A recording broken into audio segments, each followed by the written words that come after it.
കഴിഞ്ഞ വർഷം അതായത് 2025 വേൾഡിൽ നടന്ന പ്രധാനപ്പെട്ട കറണ്ട് അഫയേഴ്സാണ് നമ്മൾ ഈ വീഡിയോയിൽ നോക്കാൻ പോകുന്നത്. 2026 18ാമത് ബ്രിക്സ് ഉച്ചകോടിക്ക് ഇന്ത്യ ആതിഥേയത്വം വഹിക്കും.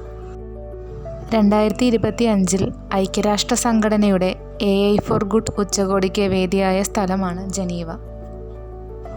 യൂറോ കറൻസിയാക്കുന്ന ലോകത്തിലെ 21ാമത്തെ രാജ്യമാണ് ബൾഗേറിയ.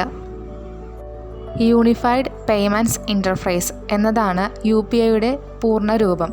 UPI ഉപയോഗം നടപ്പിലാക്കുന്ന ലോകത്തിലെ 8ാമത്തെ രാജ്യമാണ് ട്രിനിഡാഡ് ആൻഡ് ടൊബാഗോ. 3500 വർഷം പഴക്കമുള്ള പെനിക്കോ നഗരം അടുത്തിടെ കണ്ടെത്തിയ രാജ്യമാണ് പെറു. ലോകത്തിൽ ആദ്യമായി AI റോബോട്ട് ഫുട്ബോൾ മാച്ച് നടന്നത് ചൈനയിലാണ്. 2025 ജൂലൈയിൽ പൊതുസ്ഥലത്ത് പുകവലി നിരോധിച്ച രാജ്യമാണ് ഫ്രാൻസ്.